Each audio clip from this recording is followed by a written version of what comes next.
Kakain nga pala kami dito sa kainan sa Dampa. Meron nga pala dito silang seafood boil worth of 1.3 lang at seafood platter. Habang umorder nga pala kami dyan, nandito nga pala yung mga uncle ko. Tamang chill lang sila doon sa mga sasakyan nila.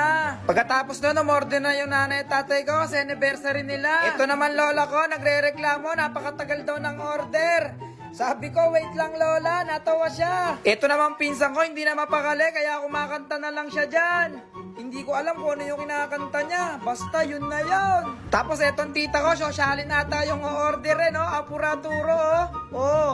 Panis ka dyan. Bali naghihintay nga rin pala kami ng orderin dyan kasi sobrang tagal ng order dito. Kaya rin sila matagal kasi nagre-ready sila doon sa mela mesa. Sobrang dami din namin kasi magpapamilya. Habang hinihintay namin ng order, bubuksan na nga pala namin tong cake.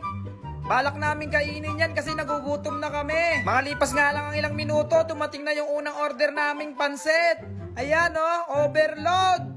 Pansit pa nga lang yung unang hinain pero nagkain na lahat. At eto na nga yung inihintay ng lahat. Ayan, sobrang dami niyan. May nakalagay pa, dampa. Tapos meron silang isdang malaki, pakwan, pinya, bangus, seafood, at iba pa. At huwag kang magtaka, yung nanay ko hindi na kinaya kaya tumayo na lang at doon siya kumain sa may buffet. Grabe ka ma.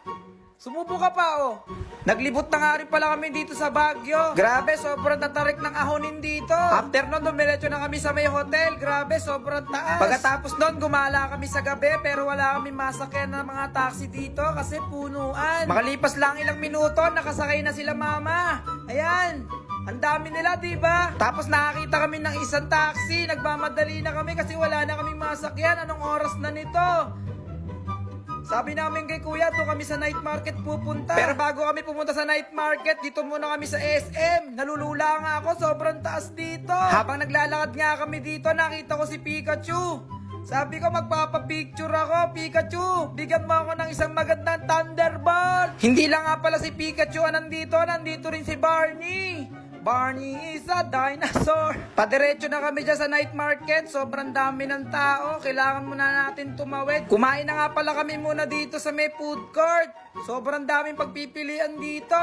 Mabubusog ka talaga. Kinabukasan nga pala, pumunta kami ng La Union para maligo sa dagat. Tapos itong nanay ko nagmamadali. Picturean ko daw siya doon sa may sunset. Dalian ko daw kasi lulubog na yung araw. Sobrang sulit nga pala yung gala namin dito. Napahinga kami. Sobrang init kasi doon sa Bulacan. Paano? Hanggang doon na lang muna. Paalam.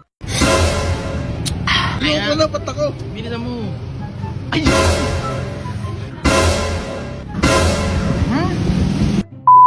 Magandang araw nga pala sa inyo. So kasama natin yung tropa natin dyan para mag food trip. Niyaya ko kasi siya kanina. Gusto na daw niya kumain ng squid ball. Sabi ko hindi squid ball to, takoyaki to. Tapos hindi lang yan, umorder din kami ng putlong. Ayan, tingnan nyo ang daming mayo at cheese. Dito lang to sa San Juan. Makikita nyo lang to sa Papaliko. Pag hindi ka kasi lumiko, mababangga ka.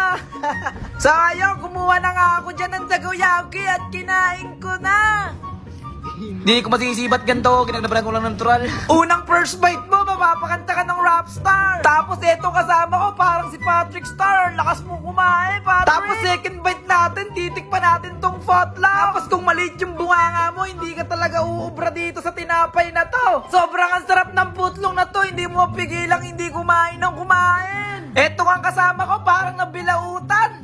Takaw mo kasi po. Pagkatapos nga pala namin kumain ulit kami. Dito lang to, malapit sa may kinainan namin kanina. Shoutout nga pala Dinggoys. Ang sarap ng food trip dito. Alam mo naman kasi, longganisa na may itlog, tapos isasawsaw mo pa. Pagkatapos mo nga pala kumain, mapapababe ka na lang with mga tropas. Hanggang doon na lang. Tara mag-food trip! Nandito na nga pala kami sa Dinggoys. Dito lang to sa City Fair Cup, San Juan Saldiponso. Umorder na nga pala kami dyan at nag-aantay na lang. Makalipas lang ilang minuto, dumating na yung order namin. Grabe, cheesy to. Sobrang solid nito mag-food trip. Tara, kain tayo! Tapos bago pala kumain dito, kailangan picturean. Sheesh, high type pa naman ako. Bali, ang in-order nga pala natin dyan, french fries at saka chicken wings. Sinamahan pa natin ng extra rice at shawarma. Bali, ang una natin po food tripin dito is yung chicken wings with cheese. Kung i-rate ko nga pala to, 9/10. Grabe, sobrang sarap oh. At grabe nga pala mga boy, sasamahan mo pa ng kanin oh. Sino ba namang hindi mapapafood trip dyan ng alas 11 ng gabi? At syempre, hindi lang ako kakain dito. Nandito rin yung mga tropa ko. Tinikman ka ng shawarma oh. Sheesh, shawang-shawa ka na ba sa shawarma boy? At eto pa oh, titikman ng french fries. Sige nga boy, tikman mo yung french fries. Sheesh, grabe, masyado gutom. Nagbumukha ka tuloy pusa, tropa. At yung malapit na nga maubos, parang hindi pa kami satisfied, kaya umorder pa kami. Ang in-order nga pala namin dyan is fried isaw at saka chicharong bulaklak. Grabe, mapapakanta ka na lang ng bubuka ang bulaklak. Papasok sa dyan ang ulam. Kung gusto mo rin boy, sumakit yung batok mo, kumain ka neto. Ewan ko na lang sa'yo kung hindi ka mahilo. Tapos kakainin na nga natin tong chicharong bulaklak para bumuka ang bulaklak. Wow, kung i-rate ko to, 10/10. Eh sige, magreklamo ka. Kesa magreklamo ka, maglaway ka na lang. O, sausaw natin sa suka, boy, para mabisang mabisa yan. Eto nga tropa ko, tumesting eh, oh. 11/10 Tapos may tropa ko dito, buraka, hindi naman nataba. Ayos ka, boy. At hanggang doon na lang, like ka sa akin, boy. Magpo-food trip nga kami dyan, kasama natin ang mga tropa. Matagal-tagal na rin kasi tayo nakakain ng hindi sila kasama. Kaya tara, samahan nyo ako. Dumayo pa pala tayo dito sa San Rafael, Bulacan para lang mag-food trip.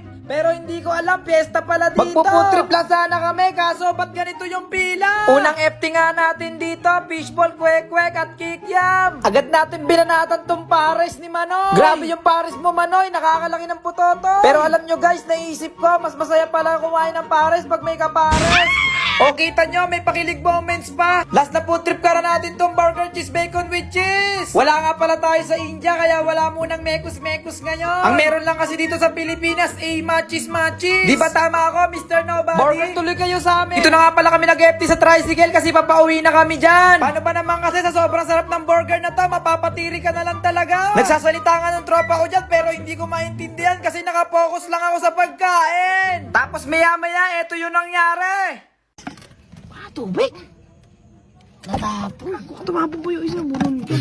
Bukas pala. Haha, hanggang doon na lang guys. Sana nag-enjoy kayo. Paalam! Tara, pumunta ng Boracay!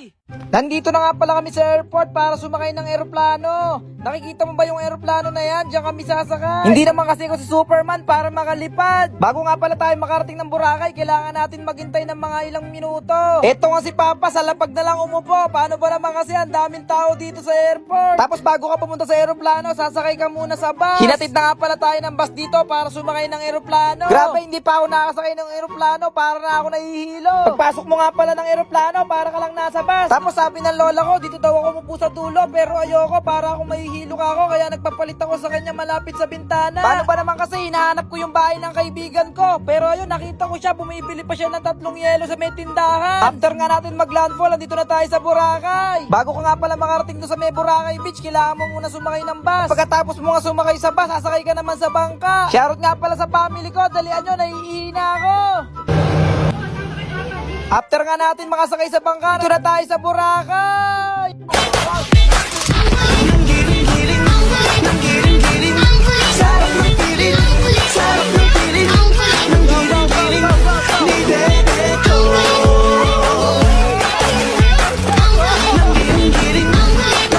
Magandang umaga! Ako nga pala si Kaiser. Makulit ako pero masipag naman. At ito ang kwento ng araw ko. Pagkagising ko nga, nagbuhat agad ako dyan ng tubig kasi wala na kaming tubig. After nun, nagluto na rin ako ng almusal. Ito nga lang pansit canton. Bali, naglaga pa rin ako ng 2 itlog dyan para sa may pansit canton natin. Masarap kasi yon pagka pares. Hindi ka na lang kumain ng pares. Ay, ewan ko ba, ganito talaga pag walang kapares. Kinamusta ko nga rin pala yung pusa ko kung okay naman siya. At sabi niya, okay naman siya. Bali, luto na nga pala yung pansit canton natin. Ilalagay na lang natin siya sa may plato. Pero pagkatapos mong ilagay sa plato, syempre, tanggalin mo muna yung tubig sa loob. Magmumukhang sabaw kasi yan, magpepeles. Ganito nga yung gagawin nyo, ilalagay nyo yung pansit canton doon sa may 2 itlog at ilalagay nyo tong itlog sa may pansit canton. Di ba napakagulo? Nandito kasi yung pusa ko. Kumain na nga pala ako dyan at sinabayan ako ng pusa ko. Bali, tinuruan ko nga pala yung pusa ko na huwag makisalo sa akin, kaya binigyan ko na lang siya ng pagkain. Sa mga nagtatanong nga pala kung anong lahi ng pusa ko, Percat nga pala yan. Hindi siya nag-i-English. More on Tagalog siya. Siyempre, pagkatapos mo nga kumain, mag-uurong tayo with dance step. Mahilig kasi akong sumayaw dati. Ngayon, di ko na alam. Ginagaya ko ata dito si Johnny Boy. Pagpasok ko nga ng loob, nandito yung nanay ko, naglilinis. Gusto ko naman tumulong kaso malilate na ako sa school. Bali, nakagayak na nga pala tayo dyan at sobrang late na natin. Kaya umalis na nga pala ako. Nagpaalam na nga pala ako dyan kay mama. Sabi ko, alis na ako. Sobrang init nga pala dito sa Pilipinas. Kamusta ka dyan sa Amerika? Dito sa Pilipinas, sobrang init talaga. Nakarating na nga pala ako dito sa school. Pagkadating ko nga pala, sabi ng teacher namin, maglinis kami.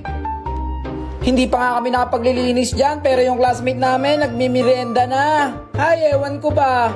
Eto pang isa, patayo-tayo na lang. Buti na lang ako, pawalis-walis lang. Pag nagwawalis nga pala ako, kailangan may dustpan. At kailangan sipagan, parang ganyan. Hinahakot ko lahat ng kalat. Inagaw ko na nga rin pala yung umalis ng isang classmate ko kasi sobrang sipag ko. Ako nakakong bahala sa lahat. Tapos pagpasok ko sa room, meron palang quiz. Hindi ko alam. Hindi pa naman ako nakapag-review. Hays. Ano ba yan? Kaya itong classmate ko, kinakausap ko, sabi ko, pakopyahin mo ako. Sabi niya, wag daw. Mauhuli kami ni ma'am. Sabi ko, patago naman tayo makakopya eh. Hindi naman tayo magpapahuli. Pagkatapos nga ng quiz, bumili na lang akong tinapay para magmerienda. Dito kahit wala kang maisagot, busog ka na dito. Hanggang doon na lang muna, paalam.